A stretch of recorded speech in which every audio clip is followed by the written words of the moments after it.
Research in my lab is focused on the bone marrow.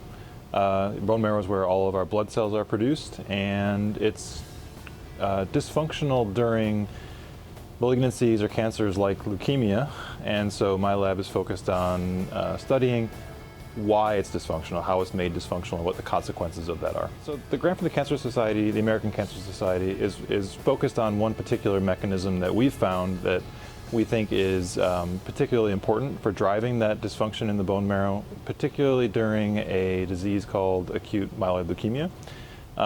And so what the money from the American Cancer Society will allow us to do is to study this mechanism in multiple ways and to really see if it's going to have therapeutic value in patients. The disease that we're studying, acute myeloid leukemia, is the most common acute leukemia in adults. It impacts over 20,000 people every year in the US alone, and it also has a pretty abysmal survival rate where if you're diagnosed with this disease, you have less than 30% chance of surviving beyond 5 years. New therapies have been slow to come out for this disease, and so we think that further research into how AML impacts the bone marrow and how it normally functions is really important. I think one of the things that might surprise people is when you think of leukemia, you think of this massive amount of leukemic cells in the body, which is true, but what ultimately causes a lot of problems for people and the morbidity, the symptoms associated with the disease, and ultimately when people succumb to the disease and die, is it's not necessarily this huge amount of leukemic cells, it's the loss of normal blood cells. So they're no longer doing the jobs they're supposed to, like carrying oxygen to your tissues and fighting infection.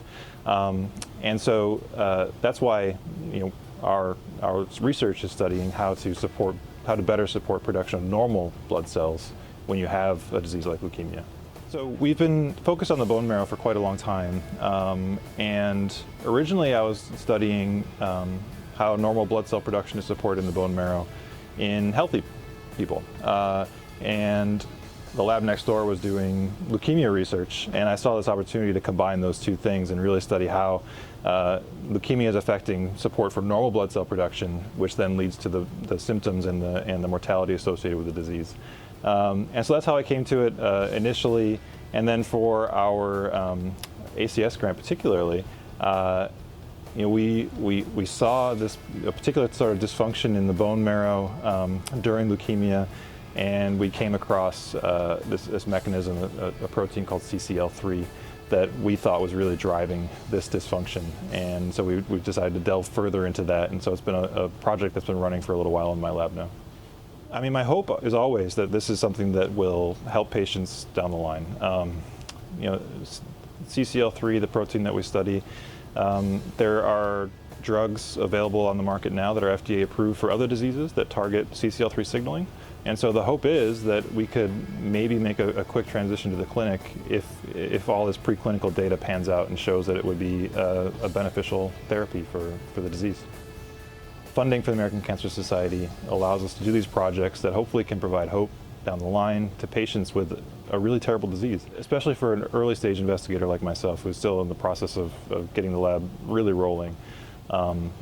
This funding for a long-term project makes a huge difference, not just in this project, but in being able to support other students in the lab, being able to support the people that are doing the actual research, and allowing us to move in different directions and expand our operations. And so, it makes all the difference. And so for us, for the lab, for patients with the disease, I think that, thank you to the ACS and to those donors who provided us with the ability to do this, because really we couldn't do it without you.